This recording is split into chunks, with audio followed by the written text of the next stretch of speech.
ये कहानी सुंदरवन जंगल की है, जहाँ रानो चिड़िया अपनी बेटी गुड़िया के साथ रहती थी।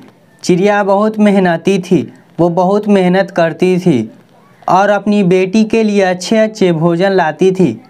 गुड़िया बेटी, तुम घर में ही रहना, मैं भोजन लेने जा रही हूँ।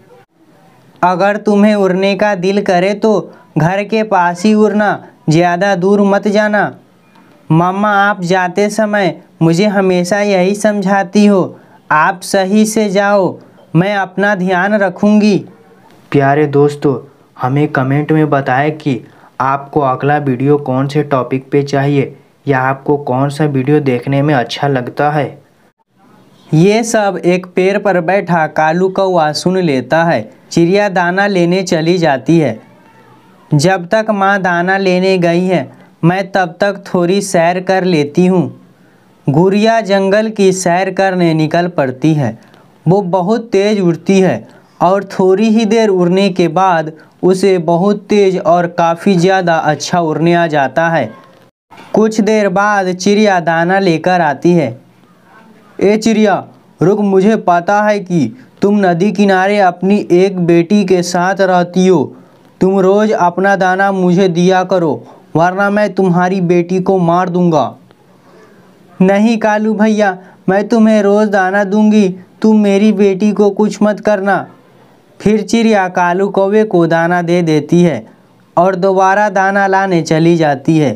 शाम को जब चिड़िया दाना लेकर आती है तो उसकी बेटी उससे कहती है, माँ, आपको आज दाना लाने में इतना देर कैसे हो गया और आप इतना घबराई हुई क्यों हो? कुछ नहीं बेटी, आज दाना दूर जाकर मिला। फिर गुड़िया दाना खा लेती है। अगले दिन चिड़िया दाना लेने चली जाती है और दाना लेकर वापस आती है कि तभी उसके आगे कालू कौवा आ जाता है।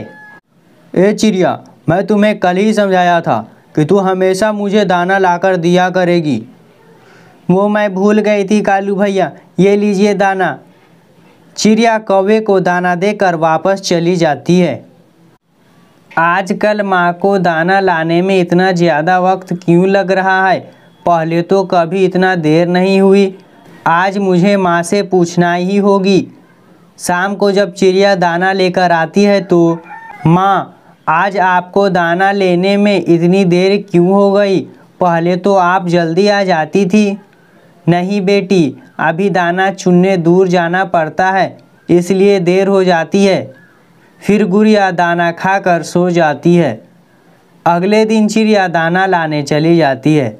आज मैं भी मम्मा के पीछे पीछे जाती हूँ, मैं भी तो देखूँ मम्मा कहाँ से दाना लेकर आती है। गुड़िया भी अपनी मम्मा के पीछे उड़ जाती है। चिड़िया नदी से दाना लेकर सीधा कौवे की तरफ चली जाती थी। ये सब पेड़ पर बैठी गुड़िया देख रही थी। ये लो कालू भैया।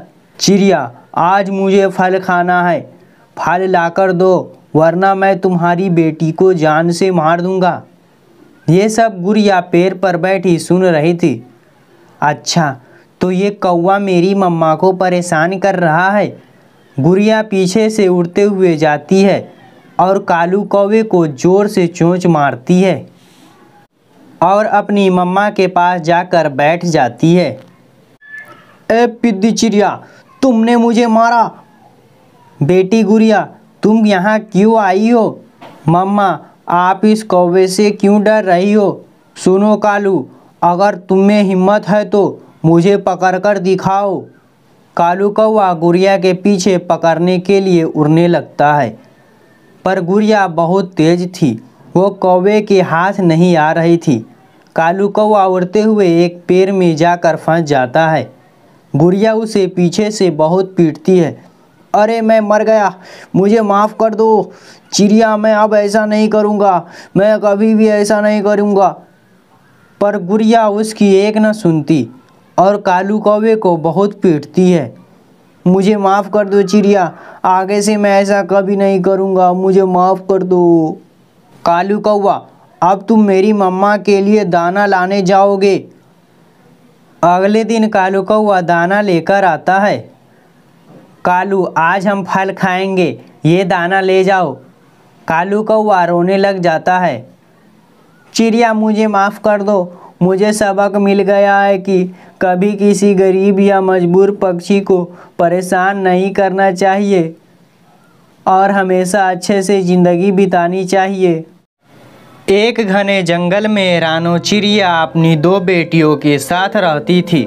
एक बेटी का नाम गुड़िया था और दूसरी का नाम टुनटुनी चिड़िया। टुनटुनी चिड़िया बहुत शरारती थी।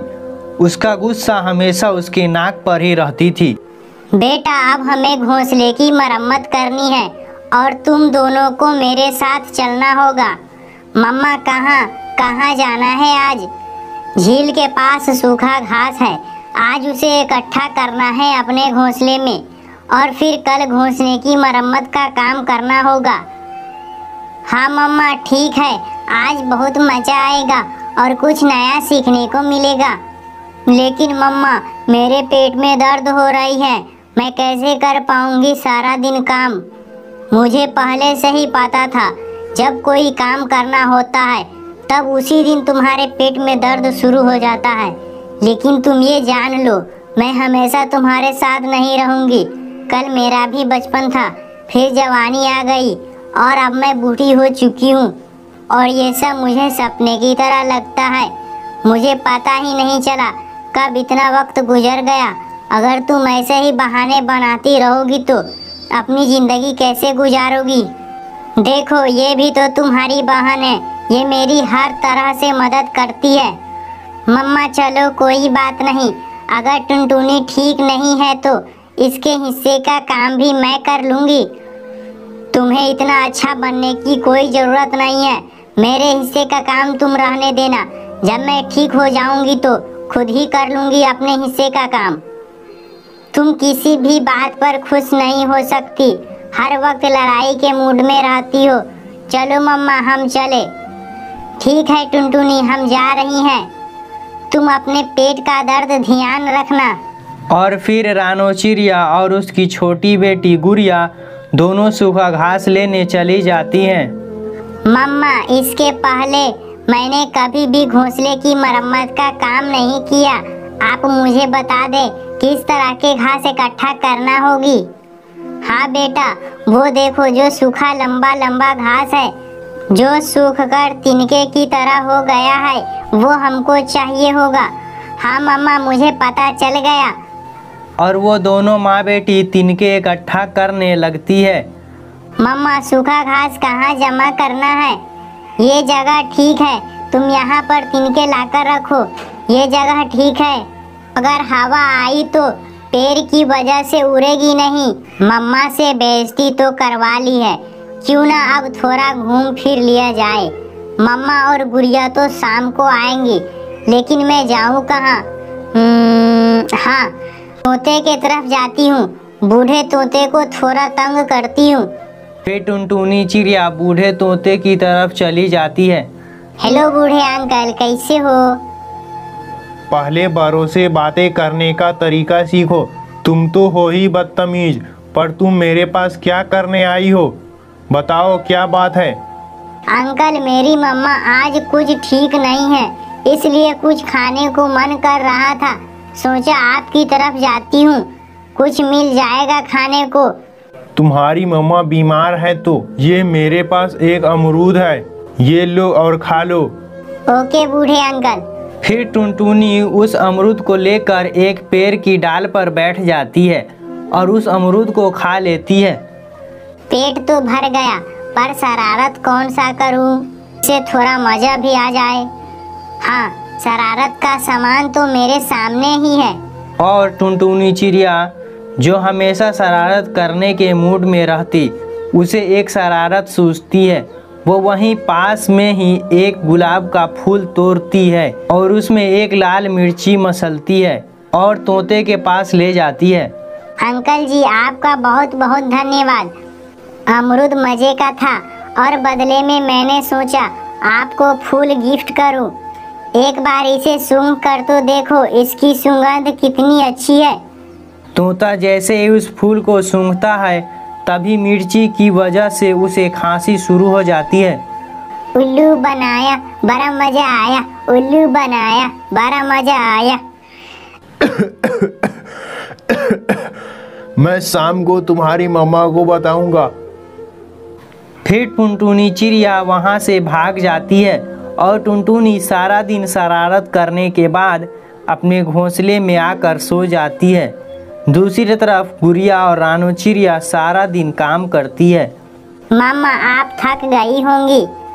नहीं बेटा, बस आज थोड़ा पंख में दर्द महसूस हो रहा है। चलो मम्मा, अब हम चलते हैं। मैं घर जाकर आपके पंख को दबा दूंगी। जीती रहो बेटा, मेरा दिल तुमसे बहुत खुश है। पर तुम्हारी बहन से बहुत परेशान हूँ मैं। हर समय कोई ना कोई शरारत ही करती रहती है, कोई काम नहीं करती। पता नहीं मेरे बाद कैसे जिंदगी गुजारेगी। मम्मा आप ऐसा ना कहो, आप हमेशा हमारे साथ रहोगी। नहीं बेटा, मेरी माँ चली गई और उसकी भी माँ चली गई। एक न एक दिन मुझे भी जाना होगा। चलो बेटा अब चलते हैं, अंधेरा भी होने वाला है। फिर वे दोनों माँ बेटी उस घास को उठाकर अपने घोंसले की ओर चल देते हैं। कम हुआ तुम्हारा पेट दर्द? बस थोड़ा सा फर्क है। जब तुम्हारे बच्चे तुम्हें ऐसे तंग करेंगे ना, तब पता चलेगा तुम्हारी माँ का। आप तो हर समय मुझे गलत समझती रहती हो। मुझे पता है ये गुड़िया की बच्ची आपको मेरे खिलाफ करती है। वो तुम्हारी बहन है, शर्म करो। वो कभी भी तुम्हारे खिलाफ कोई बात नहीं करती। तुम्हारे करतूत ही ऐसी है। वे ऐसे बातें कर रहे होते हैं कि तोते का बेटा आ जाता है। चिड़िया आंटी, आज टुनटुनी ने ये अच्छा नहीं किया। क्या हुआ बेटा? टुनटुनी के पेट में तो दर्द है। ये तो आज सुबह से ही लेटी हुई है।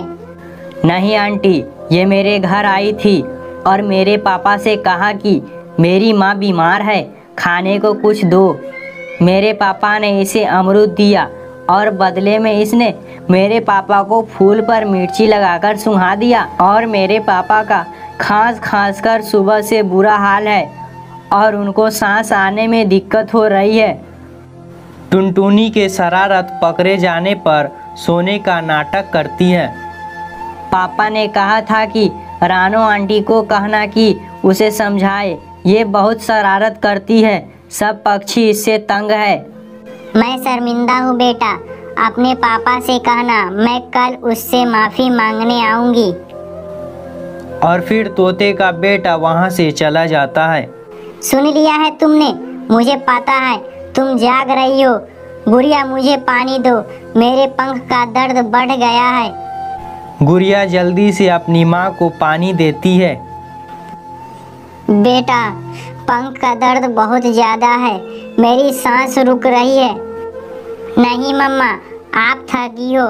आज आपने काम जो की हो इतना ज़्यादा, मुझसे बैठा नहीं जा रहा। मुझे लेटा दो, शायद अब मेरा बुलावा आ गया है।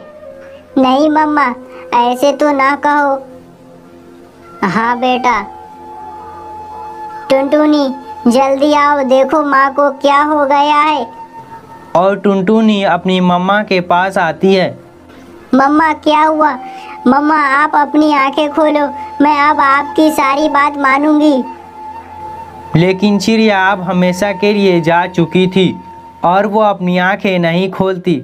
नहीं मम्मा नहीं, मैंने आपको बहुत तंग किया। मुझे माफ़ कर दो, मुझे माफ़ कर दो मम्मा। अब मैं कभी भी ऐसा नहीं करूँगी। हमेशा आपका कहना मानूंगी। बस एक बार उठ जाओ। नहीं टुनटुनी, मम्मा का आज सुबह से ही पंख में दर्द हो रहा था। जब वो ज़्यादा हुआ तो तब माँ ने मुझे बताया था। अब मम्मा इस दुनिया में नहीं रही। गुड़िया बहुत दुखी थी, पर उसका मन शांत था। और टुनटुनी जो कभी अपनी माँ की बात नहीं मानती थी, वो अब शायद सारी जिंदगी पछताती रहेगी। और बीता हुआ कल कभी वापस नहीं आता। दूर एक जंगल में कालू कौवा और उसका परिवार रहता था। एक दिन की बात है, कालू कौवे की पत्नी कालू कौवे से कहती है, कालू जी मेरी बात सुनो, बहुत बुरी खबर है, जल्दी मेरी बात सुनो। क्या हो गया गौरी, कभी कोई अच्छी खबर भी सुना दिया कर। प्यारे दोस्तों, हमें कमेंट में बताएं कि आपको अगला वीडियो कौन से टॉपिक पे चाहिए या आपको कौन सा वीडियो देखने में अच्छा लगता है। करो, हर समय तुम कोई ना कोई बुरी खबर ही सुनाती रहती हो। अब बताओ भी क्या बात है। कालू, हमारा जग्गू कौवा बाहर खेल रहा था कि तभी अचानक वहाँ पर दुष्ट चील आ गई और हमारे बेटे को पकड़ के ले गई। पता नहीं वो चील हमारे बेटे के साथ क्या करेगी। तुम जल्दी करो और उस चील के घोंसले में जाओ और हमारे जग्गू कौवे को उस दुष्ट चील से बचाकर लाओ। कहीं ऐसा न हो वो जालिम चील हमारे जग्गू कौवे को मारकर खा ले। अब जाओ भी, तुम अभी भी यहीं खड़े मेरी बातें सुन रहे हो। चलो जल्दी करो, हम दोनों चलते हैं। अरे गौरी, अब मैं उस जालिम चील से अपने जग्गू को कैसे बचाऊंगा। गौरी तुम यहीं रुको, मैं जाता हूँ और जालिम चील से बात करता हूँ कि वह हमारे जग्गू को नुकसान न पहुँचाए। ऐसा कहकर कालू कौवा चील के घोंसले की ओर चला जाता है और वो चील से कहता है, चील जी रुक जाओ, मेरे जग्गू को मत खाओ, मेरा एक ही तो एकलौता बेटा है।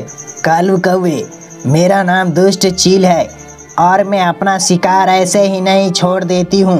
तुम यहाँ से चले जाओ, वरना मैं तुम्हारे बेटे के साथ साथ तुम्हें भी मारकर खा जाऊंगी। अरे दुष्ट चील, मैं तुम्हें 2-2 चिड़िया के स्वादिष्ट बच्चे लाकर दे दूंगा, तुम उन्हें खा लेना, लेकिन तुम मेरे जग्गू कौवे को छोड़ दो। 2-2 चिड़िया के बच्चों का सुनकर तो दुष्ट चील के मुंह में पानी आ जाता है और वो कालू कौवे से कहती है, ठीक है कौवे, तुम जल्दी जाओ और चिड़िया के 2 बच्चे को लेकर आओ, तभी मैं तुम्हारे जग्गू को छोड़ूंगी। और हाँ, जल्दी लेकर आना, वरना मैं इसे ही खा जाऊंगी। फिर कौवा फौरन चिड़िया के 2 बच्चों की तलाश में निकल जाता है और जंगल में इधर उधर घूमने लगता है और एक पेड़ पर जाकर बैठ जाता है। मैंने उस जालिम चील को बोल तो दिया कि मैं उसे चिड़िया के 2-2 बच्चे लाकर दूंगा, पर मुझे चिड़िया के बच्चे कहाँ मिलेंगे। तभी कालू कौवे की नज़र चिड़िया के 2 छोटे छोटे मासूम बच्चे पर पड़ती है और वो कहता है, अरे वाह, ये तो चिड़िया के बच्चे हैं और ये अभी बहुत छोटे हैं, ना तो ये उड़ सकते हैं और ना तो ये ज़्यादा आवाज़ कर सकते हैं। और तो और सबसे अच्छी बात तो ये है कि अभी चिड़िया भी अपने घोंसले में नहीं है और किसी को पता भी नहीं चलेगा। मैं जल्दी से जाता हूँ और इन बच्चों को चील के पास ले जाता हूँ। और कालू कौवा फौरन चिड़िया के घोंसले में आता है और कुक्कू और गुड़िया को चील के पास ले जाता है और ये सब एक पेड़ पर बैठा बंटी कबूतर भी देख रहा होता है और वो कहता है, ये कालू कौवा चिड़िया के दोनों बच्चों को लेकर कहाँ जा रहा है। चिड़िया तो अभी थोड़ी देर पहले भोजन ढूंढने के लिए गई है, ज़रूर कोई बात है, मैं अभी चिड़िया को जाकर कहता हूँ। ये कहकर कबूतर फौरन चिड़िया के पास चला जाता है और उससे कहता है, अरे चिड़िया, मेरी बात सुनो, गुड़िया और कुक्कू को कालू कौवा अपने साथ कहीं ले गया है। ज़रूर वो कालू कौवा तुम्हारे दोनों बच्चों को लेकर चील के पास गया होगा। हाय रे, मैंने इस कालू कौवे का क्या बिगाड़ा है जो ये हर समय मेरे पीछे ही पड़ा रहता है। अब मैं क्या करूं? अगर वो कालू कौवा मेरे बच्चे को लेकर चील के पास गया तो वो चील मेरे बच्चे को नहीं छोड़ेगी। कबूतर भैया, आपका बहुत बहुत धन्यवाद। अब मैं जा रही हूँ। चिड़िया, अगर तुम अकेली जाओगी तो वो चील तुम्हारे बच्चे के साथ साथ तुम्हें भी मारकर खा जाएगी। कबूतर भैया, मैं किसी चील से नहीं डरती हूँ और अभी मुझे अपने बच्चों की जान बचानी है। मैं जा रही हूँ अपने बच्चों की जान बचाने। और फिर चिड़िया उस चील के घोंसले की तरफ चली जाती है। अरे वाह कौवे, तुमने तो मेरा दिल ही खुश कर दिया इन नन्हे नन्हे चिड़िया के बच्चे को लाकर। बड़ी दिनों बाद चिड़िया के बच्चे को खाऊंगी, अब मज़ा आएगा। दुष्ट चील, तुम जल्दी से इन नन्हे नन्हे चिड़िया के बच्चों को खा लो और मुझे और मेरे बेटे को छोड़ दो और हमें जाने दो। चील उन नन्हे पक्षियों को खाने ही जा रही होती है कि तभी वहाँ पर रानो चिड़िया आ जाती है और गुस्से में रानो चिड़िया कहती है, जालिम चील, मैं तुमसे नहीं डरती हूँ, बल्कि मैं यहाँ तुम्हें और इस कालू कौवे को सबक सिखाने आई हूँ। अरे वाह, ये पिद्दी सी चिड़िया चील को सबक सिखाएगी। दुष्ट चील, अगर तुमने मेरे दोनों बच्चों को मुझे सही सलामत नहीं लौटाया तो मैं तुम्हारे इस घोंसले को तोड़ दूंगी। और हाँ कालू कौवे, मैं तुम्हारे बेटे को भी मार दूंगी। अरे चिड़िया, तुम ये क्या अनाप शनाप बोल रही हो? तुम्हें पता है ना, अगर तुम इस चील के करीब भी गई तो यह चील तुम्हें मारकर खा जाएगी। मेरी मानो, तुम दूर ही रहना। ऐसा कभी नहीं होगा कालू कौवे। ये कहकर चिड़िया वहाँ से चली जाती है। थोड़ी देर बाद रानो चिड़िया जलती हुई मसाल लेकर चील के पास आती है और चील से कहती है, जालिम चील, तुम मेरे बच्चों को छोड़ दो, वरना मैं इस गुफा में आग लगा दूंगी और तुम इस आग में जलकर मर जाओगी। रानो चिड़िया, अगर तुम इस गुफा में आग लगा दोगी तो तुम और तुम्हारे बच्चे भी गुफा में जलकर मर जाओगे। मुझे कोई फर्क नहीं पड़ता कालू कौवे, अगर मैं ऐसा नहीं करूंगी तो ये जालिम चील मुझे और मेरे बच्चों को खा ही जाएगी। इससे बेहतर तो यही है कि मैं इस गुफा में आग लगा दूं और मैं भी इस गुफा में जलकर मर जाती हूँ। चील जी, आप इस चिड़िया की बातों पर विश्वास न करो। चिड़िया कभी भी इस गुफा में आग नहीं लगाएगी।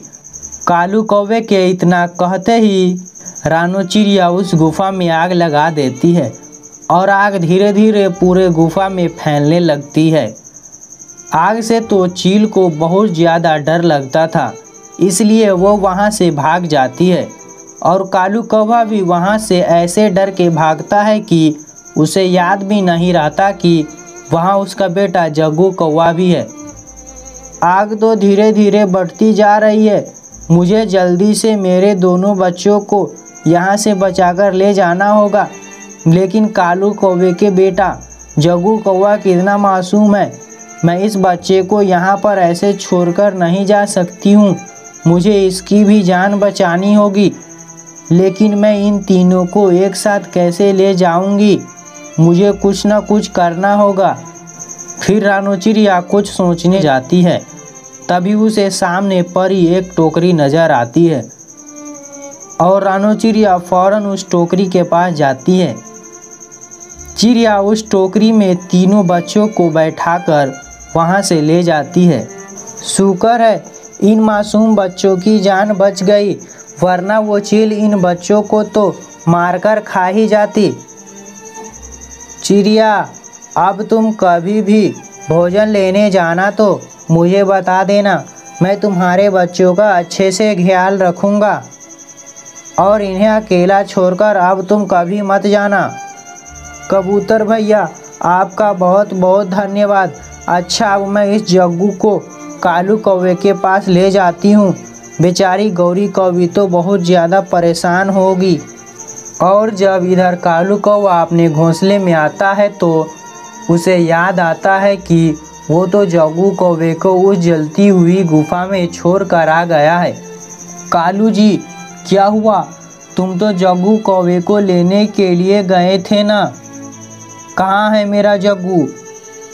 फिर कालू कौवा गौरी कौवी को सारी बात बताता है कि वो जग्गू कौवे को उस जलती हुई आग में छोड़कर आ गया है। कालू जी, ये तुमने क्या किया? तुम अपने जग्गू को उस जलती हुई आग में कैसे छोड़कर आ सकते हो? गौरी, मैं बहुत डर गया हुआ था, इसलिए मैं जग्गू को वहाँ से लेकर आना ही भूल गया। अब तक तो मेरा जग्गू उस आग में जलकर मर गया होगा। कालू जी, अब बस बहुत हुआ। अब मैं तुम्हारे साथ नहीं रहूँगी। अब मैं जा रही हूँ अपने मायके। नहीं नहीं गौरी, हमारा जग्गू भी नहीं रहा और तुम भी मुझे छोड़कर चली जाओगी तो मैं किसके सहारे रहूँगा। मुझे छोड़कर मत जाओ गौरी। कौवा और गौरी कौवी ऐसे बातें कर ही रहे होते हैं कि तभी वहाँ पर रानू चिड़िया जग्गू कौवे को लेकर आती है। कालू कौवे, तुम बहुत मतलबी हो सकते हो, लेकिन मैंने अपने बच्चों के साथ साथ तुम्हारे जग्गू कौवे की भी जान बचा ली है। जग्गू कौवे को देखकर गौरी कौवी और कालू कौवा बहुत खुश होते हैं। चिड़िया, मुझे माफ़ कर दो। मैं अपने बच्चों को बचाने के चक्कर में मैं तुम्हारे दोनों बच्चों की बलि चढ़ा रहा था। मुझे माफ़ कर दो चिड़िया, मैं अपनी गलती पर बहुत शर्मिंदा हूँ। कोई बात नहीं कौवे, लेकिन आज के बाद ऐसा कभी मत करना। और ये कहकर चिड़िया वहाँ से चली जाती है। गौरी कौवी आज बेसब्री से अपने पति कालू कौवे का इंतजार कर रही थी। कालू कौवा भी घर आ जाता है। पति जी, आज मैंने 2 अंडे दिए हैं। खुशी खुशी गौरी कौवी अपने पति कालू कौवे को बताती है, मगर कालू कौवा खुश होने के बजाय गुस्से में आ जाता है। इतना नहीं कमाता मैं जो तुम्हारे इन बच्चों को पाल सकूं। मुझे आज़ादी पसंद है। मैं इन बच्चे के खातिर खुद को घोंसले में कैद नहीं कर सकता। आप कैसे बाप हैं जो अपने आने वाले बच्चों के लिए ऐसी बात कर रहे हैं। तुम ये अंडे अपनी बहन को दे आओ। मुझे नहीं चाहिए अपने घोंसले में ये बच्चे। छोटा सा घोंसला है, इनमें मैं रहूंगा, तुम रहोगी या ये बच्चे रहेंगे। गौरी कौवी चुप हो जाती है। दिन गुजरते गए। गौरी दिन रात अपने अंडों की देखभाल करती थी और थोड़ा सा समय निकालकर अपने लिए भोजन भी ले आती। और फिर एक दिन उसके अंडों से 2 बच्चे निकलते हैं। दोनों बच्चे अपनी माँ की तरह काले और सुंदर थे। रात को जब कालू कौवा अपने घर आता है तो गौरी उससे कहती है, बच्चे निकल आए हैं कालू, हमारे अंडे से निकल आए हैं। 2-4 दिन मैं भोजन लेने नहीं जाऊंगी, बच्चे अभी छोटे हैं। क्या? तो फिर मैं जाऊंगा भोजन लाने तुम्हारे लिए और इन बच्चों के लिए। 2-4 दिन की तो बात है, फिर मैं लाया करूंगी। जब बच्चे थोड़ा बड़े हो जाएंगे तो मैं सारे काम खुद कर लूंगी। इन बच्चों को उठाओ और निकल जाओ यहाँ से। मैं तुम्हें पहले ही बताया था, मुझसे नहीं होगा ये सब। कालू, दया करो मुझ पर, नहीं तो इन मासूम बच्चों पर दया करो। जब बूढ़े हो जाओगे तो यही बच्चे मेरी और आपकी सेवा करेंगे। मुझे इसकी जरूरत नहीं है। आज की रात गुजारो और सुबह चली जाना यहाँ से। फिर अगली सुबह कालू कौवा अपनी पत्नी और बच्चों को घोंसले से निकाल देता है। गौरी कौवी अपने बच्चों को लिए एक अनजान मंजिल की ओर जा रही थी। वो अपनी माँ वाले जंगल में जाती है। एक सूखे पेड़ पर लावारिस पर एक घोंसले में जाकर बैठ जाती है। बच्चों को वहाँ बैठाकर गौरी कौवी उनके लिए दाना लेने चली जाती है। कालू कौवा अपना भोजन खाता और नदी पर सो जाता। सारा दिन सोया रहता। वो दूसरे से लड़ाई करता। भाग भाग यहाँ से मिट्ठू, ये जगह मेरी है। पहले अपनी पत्नी और बच्चों को भगा दिया। तुम बुरे हो, बहुत बुरे हो, तुम्हारा अंत बुरा ही होगा। ऐसा कहते हुए मिट्ठू वहाँ से चला जाता है। डर गया मिट्ठू, डर गया। सब डरते हैं मुझसे। मैं जवान हूँ, मैं ताकतवर हूँ। दिन गुजरते गए और बच्चे बड़े हो गए। गौरी कौवी अपने बच्चों के लिए एक मजबूत घर बना लिया था। अब वो अपने बच्चों को सुरक्षित महसूस कर रही थी। मम्मा, आज से मैं भी आपके साथ भोजन लेने जाया करूँगा। मैं भी जाऊंगी मम्मा आपके साथ भोजन लेने। मेरे बच्चे, आप सब अभी छोटे हो, पहले आप दोनों सही से उड़ना सीखो। एक दिन कालू कौवा नदी पर बैठा हुआ था कि तभी तेज हवा चलती है और साथ ही बारिश भी शुरू हो जाती है। एक पेड़ से एक डाल टूटकर कालू कौवे के ऊपर गिर जाती है। बचाओ बचाओ, कोई मुझे बचाओ। वहीं मीठू तोता और चिड़िया जिससे कालू कौवा हमेशा लड़ता था उसे डाल से निकालकर घोंसले में छोड़कर आते हैं। कालू हमें माफ करना, इससे बढ़कर हम तुम्हारे लिए कुछ नहीं कर सकते। मेरा पंख टूट गया है। मगर चिड़िया और मिट्ठू वहां से चले जाते हैं और कालू जिंदा लाश की तरह घोंसले में पड़ा रो रहा था। कई दिन बीत गए थे, अब कालू हिल भी न सकता था। मम्मा, आज हमें अपना पुराना जंगल देखना है। हमें देखना है हम कहाँ जन्म लिए थे। ठीक है बच्चों, आज मैं आपको उस दिशा में ले चलती हूँ। फिर गौरी कभी अपने बच्चों को लेकर अपने पुराने घोंसले की तरफ जाती है। माँ, ये कौन है? आवाज सुनकर कालू अपनी आंखें खोलता है। गौरी गौरी, मुझ पर एक डाल गिर गया था, मेरा पंख टूट गया है। बच्चों यहाँ से चलो, मेरा दिल घबरा रहा है। बीता हुआ कल मेरे सामने आ रहा है। बाबा, आप कौन हैं? आपको मेरी माँ का नाम कैसे पता? बच्चों, मैं आपका पिता हूँ। वो दिन याद करो कालू, जब तुम जवान थे और मेरे बच्चे बहुत छोटे। मैं तो आज बहुत खुश हूँ अपने बच्चों के साथ, मगर आज तुम्हें तुम्हारे किए की सजा मिल रही है। गौरी बच्चों को लेकर वहाँ से चली जाती है और कालू कौवा अपने उजड़े हुए घोंसले से उन्हें जाते हुए देख रहा था और रोए जा रहा था। प्यारे दोस्तों, इस कहानी से हमें सीख मिलती है कि अपनी जवानी में कभी ऐसे काम न करें जिसकी वजह से हमें बुढ़ापे में पछताना पड़े। आपका धन्यवाद। ये कहानी है एक पुराने जंगल की, जहाँ बहुत सारे पक्षी रहते थे। उस जंगल में बरसात का मौसम शुरू होने वाला था और सभी पक्षियों को अपना अपना घर बनाने की चिंता लगी थी। हाय, अब मैं क्या करूँगी? बरसात का मौसम शुरू होने वाला है और मैंने अभी तक अपना घर नहीं बनाया है। अगर बारिश शुरू हो गई तो मेरे बच्चे बीमार हो जाएंगे। मैं ऐसा करती हूँ, जंगल से लकड़ियाँ ढूंढने जाती हूँ। अरे, बरसात का मौसम शुरू होने वाला है और मुझे लकड़ियों की ज़रूरत है। मैं ऐसा करता हूँ, जल्दी से लकड़ियाँ इकट्ठा करता हूँ, वरना सारी लकड़ियाँ दूसरे पक्षी ले जाएंगे। अरे भाई, जंगल के सभी पक्षी लकड़ियाँ ढूंढने में लगे हुए हैं। बरसात का मौसम शुरू होने वाला है, मुझे भी अपनी घर बनाने के लिए लकड़ियाँ ढूंढनी चाहिए। फिर सभी पक्षी जंगल से लकड़ियाँ इकट्ठा करने के लिए निकल पड़ते हैं। तभी बंटी कबूतर को एक जगह बहुत सारी लकड़ियाँ नज़र आती है। अरे वाह भाई वाह, मेरी तो लॉटरी लग गई। इतनी सारी लकड़ियाँ, वो भी एक साथ। इससे तो मैं अपना पूरा घर बना लूँगा। तभी मीठू तोते को भी बहुत सारी लकड़ियाँ मिल जाती है। अरे वाह भाई वाह, आज तो मज़ा आ गया। आज पता नहीं सूरज किधर से निकला था जो इतनी सारी लकड़ियाँ मुझे इतनी जल्दी मिल गई। इतनी ही देर में टोनी चिड़िया को भी बहुत सारी लकड़ियाँ नज़र आती है और वो जैसे ही उन लकड़ियों के पास जाती है तभी वहाँ पर कालू कौवा आ जाता है। अरे कौवे भैया, आप देखो तो मुझे कितनी सारी लकड़ियाँ मिली है।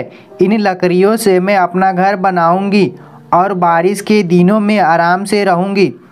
अरे वाह चिड़िया, तुम तो बहुत चालाक हो। मैं ये लकड़ियाँ यहाँ पर रख कर गया हुआ था और तुम कह रही हो कि ये तुम्हारी लकड़ियाँ है। अरे कौवे भैया, आप ऐसी बातें न करो, ये लकड़ियाँ तो मुझे पहले मिला है और तुम यहाँ अभी आए हो। ये लकड़ियाँ मेरी है क्योंकि इसे पहले मैंने देखा है। अच्छा, तो तुम्हें पता लग ही गया, तो चलो ये लकड़ियाँ मुझे दे दो, वरना मैं तुम्हें बहुत मारूंगा। चिड़िया वो लकड़ियाँ कालू कौवे को दे देती है और वे दोनों वहाँ से चले जाते हैं। अब सब पक्षियों के घर तैयार हो गए थे, लेकिन सिर्फ टोनी चिड़िया का घर तैयार नहीं हुआ था और बारिश शुरू हो गई। सब पक्षी अपने अपने घर में बैठे बारिश के मज़े ले रहे थे, मगर चिड़िया के पास घर नहीं था। बारिश तो बहुत तेज़ है, अगर इसी तरह बारिश होती रही तो मेरे बच्चे बीमार हो जाएंगे। मुझे रहने के लिए कोई जगह तलाश करनी पड़ेगी। चिड़िया अपने बच्चों को एक पेड़ के नीचे छुपा देती है। उस पेड़ के नीचे बस 2 बच्चे के छिपने की जगह थी, इसलिए वो खुद बारिश में भीगती रहती है, जिसकी वजह से वो बीमार हो जाती है। पूरे 2 दिन बाद बारिश रुकती है और चिड़िया बुलबुल डॉक्टर के पास जाती है। अरे टोनी बहन, तुम बहुत बीमार लग रही हो, ऐसा लगता है तुम बारिश में भीगती रही हो। अरे हाँ बुलबुल डॉक्टर, मैंने अपना घर बनाने के लिए जो लकड़ियाँ तलाश की थी वो कालू कौवा मुझसे छीन कर ले गया, इसलिए मैं समय पर अपना घर नहीं बना सकी और बीमार हो गई। अच्छा तो ये बात है, मैं तुम्हें एक दवाई देता हूँ जो तुम किसी भी फल वाले पेड़ के तने में डालोगी तो उस पेड़ का एक फल बड़ा हो जाएगा और तुम उस बड़े फल को खोखला करके उसमें अपना घर बना लेना और आराम से रहना। चिड़िया वो दवाई लेकर चली जाती है और जाकर एक सेब के तने में डाल देती है और देखते ही देखते उस सेब के पेड़ का एक सेब बहुत बड़ा हो जाता है। तो चिड़िया उसमें अपना घर बना लेती है और उसमें रहने लगती है। कुछ दिनों बाद जंगल में तेज हवा चलती है और बारिश भी शुरू हो जाती है, जिस कारण सभी पक्षियों के घर टूट जाते हैं। तभी वे पक्षी टोनी चिड़िया के पास आते हैं। अरे टोनी बहन, तुमने ये किस तरह का घर बनाया है, हमें भी बताओ ताकि हम भी ऐसा घर बनाकर रह सके, वरना हम बारिश में बीमार हो जाएंगे। मुझे बुलबुल डॉक्टर ने एक दवा दी थी जिसे किसी फल वाले पेड़ के तने में डालने से उस पेड़ का एक फल बहुत बड़ा हो जाता है। इस तरह हम उस फल के अंदर अपना घर बना सकते हैं। तुम सब भी बुलबुल डॉक्टर के पास जाकर वो दवाई ले लो और अपना घर बना लो। वो सभी पक्षी दवाई लेने बुलबुल डॉक्टर के पास पहुंच जाते हैं। बुलबुल डॉक्टर, आपने जिस तरह की दवाई चिड़िया को दी थी वो दवाई हमें भी दो, हमारे भी घर टूट गए हैं और हम भी बड़े फल के अंदर अपना घर बनाना चाहते हैं। अरे वाह, वो तो ठीक है, पर मैं कालू कौवे को दवाई नहीं दूंगी क्योंकि उसने चिड़िया की लकड़ियाँ छीनी थी, इसलिए सिर्फ तुम लोगों को दवाइयाँ मिलेगी। सभी पक्षी बुलबुल से दवाई लेकर पेड़ के तने में डालकर अपना अपना घर बना लेते हैं, लेकिन कालू कौवे के पास वो दवाई नहीं होती और वो बारिश में भीगता रहता है। इस तरह उसे समझ आ जाता है कि बुरे कामों का बुरा नतीजा ही होता है। गौरी कौवे आज बेसब्री से अपने पति कालू कौवे का इंतजार कर रही थी। कालू कौवा भी घर आ जाता है। पति जी, आज मैंने 2 अंडे दिए हैं। खुशी खुशी गौरी कौवे अपने पति कालू कौवे को बताती है, मगर कालू कौवा खुश होने के बजाय गुस्से में आ जाता है। इतना नहीं कमाता मैं जो तुम्हारे इन बच्चों को पाल सकूं। मुझे आज़ादी पसंद है, मैं इन बच्चे के खातिर खुद को घोंसले में कैद नहीं कर सकता। आप कैसे बाप हैं जो अपने आने वाले बच्चों के लिए ऐसी बात कर रहे हैं? तुम ये अंडे अपनी बहन को दे आओ, मुझे नहीं चाहिए अपने घोंसले में ये बच्चे। छोटा सा घोंसला है, इनमें मैं रहूंगा, तुम रहोगी या ये बच्चे रहेंगे। गौरी कौवी चुप हो जाती है। दिन गुजरते गए। गौरी दिन रात अपने अंडों की देखभाल करती थी और थोड़ा सा समय निकालकर अपने लिए भोजन भी ले आती। और फिर एक दिन उसके अंडों से 2 बच्चे निकलते हैं। दोनों बच्चे अपनी माँ की तरह काले और सुंदर थे। रात को जब कालू कौवा अपने घर आता है तो गौरी उससे कहती है, बच्चे निकल आए हैं कालू, हमारे अंडे से निकल आए हैं। 2-4 दिन मैं भोजन लेने नहीं जाऊंगी, बच्चे अभी छोटे हैं। क्या? तो फिर मैं जाऊंगा भोजन लाने तुम्हारे लिए और इन बच्चों के लिए। 2-4 दिन की तो बात है, फिर मैं लाया करूंगी। जब बच्चे थोड़ा बड़े हो जाएंगे तो मैं सारे काम खुद कर लूंगी। इन बच्चों को उठाओ और निकल जाओ यहाँ से। मैं तुम्हें पहले ही बताया था, मुझसे नहीं होगा ये सब। कालू दया करो मुझ पर, नहीं तो इन मासूम बच्चों पर दया करो। जब बूढ़े हो जाओगे तो यही बच्चे मेरी और आपकी सेवा करेंगे। मुझे इसकी जरूरत नहीं है। आज की रात गुजारो और सुबह चली जाना यहाँ से। फिर अगली सुबह कालू कौवा अपनी पत्नी और बच्चों को घोंसले से निकाल देता है। गौरी कौवी अपने बच्चों को लिए एक अनजान मंजिल की ओर जा रही थी। वो अपनी माँ वाले जंगल में जाती है। एक सूखे पेड़ पर लावारिस पर एक घोंसले में जाकर बैठ जाती है। बच्चों को वहां बैठाकर गौरी कौवी उनके लिए दाना लेने चली जाती है। कालू कौवा अपना भोजन खाता और नदी पर सो जाता। सारा दिन सोया रहता। वो दूसरे से लड़ाई करता। भाग भाग यहाँ से मिट्ठू, ये जगह मेरी है। पहले अपनी पत्नी और बच्चों को भगा दिया। तुम बुरे हो, बहुत बुरे हो, तुम्हारा अंत बुरा ही होगा। ऐसा कहते हुए मिट्ठू वहाँ से चला जाता है। डर गया मिट्ठू, डर गया। सब डरते हैं मुझसे। मैं जवान हूँ, मैं ताकतवर हूँ। दिन गुजरते गए और बच्चे बड़े हो गए। गौरी कौवी अपने बच्चों के लिए एक मजबूत घर बना लिया था। अब वो अपने बच्चों को सुरक्षित महसूस कर रही थी। मम्मा, आज से मैं भी आपके साथ भोजन लेने जाया करूँगा। मैं भी जाऊंगी मम्मा, आपके साथ भोजन लेने। मेरे बच्चे, आप सब अभी छोटे हो, पहले आप दोनों सही से उड़ना सीखो। एक दिन कालू कौवा नदी पर बैठा हुआ था कि तभी तेज हवा चलती है और साथ ही बारिश भी शुरू हो जाती है। एक पेड़ से एक डाल टूटकर कालू कौवे के ऊपर गिर जाती है। बचाओ बचाओ, कोई मुझे बचाओ। वही मिठू तोता और चिड़िया जिससे कालू कौवा हमेशा लड़ता था, उसे डाल से निकालकर घोंसले में छोड़कर आते हैं। कालू, हमें माफ करना, इससे बढ़कर हम तुम्हारे लिए कुछ नहीं कर सकते। मेरा पंख टूट गया है। मगर चिड़िया और मिठू वहाँ से चले जाते हैं और कालू जिंदा लाश की तरह घोंसले में पड़ा रो रहा था। कई दिन बीत गए थे। अब कालू हिल भी न सकता था। मम्मा, आज हमें अपना पुराना जंगल देखना है। हमें देखना है हम कहाँ जन्म लिए थे। ठीक है बच्चों, आज मैं आपको उस दिशा में ले चलती हूँ। फिर गौरी कौवी अपने बच्चों को लेकर अपने पुराने घोंसले की तरफ जाती है। माँ, ये कौन है? आवाज सुनकर कालू अपनी आंखें खोलता है। गौरी, मुझ पर एक डाल गिर गया था। मेरा पंख टूट गया है। बच्चों, यहाँ से चलो, मेरा दिल घबरा रहा है। बीता हुआ कल मेरे सामने आ रहा है। बाबा, आप कौन हैं? आपको मेरी माँ का नाम कैसे पता? बच्चों, मैं आपका पिता हूँ। वो दिन याद करो कालू, जब तुम जवान थे और मेरे बच्चे बहुत छोटे।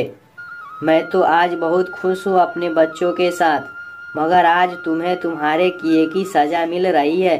गौरी बच्चों को लेकर वहाँ से चली जाती है और कालू कौवा अपने उजड़े हुए घोंसले से उन्हें जाते हुए देख रहा था और रोए जा रहा था। प्यारे दोस्तों, इस कहानी से हमें सीख मिलती है कि अपनी जवानी में कभी ऐसे काम न करें जिसकी वजह से हमें बुढ़ापे में पछताना पड़े। आपका धन्यवाद।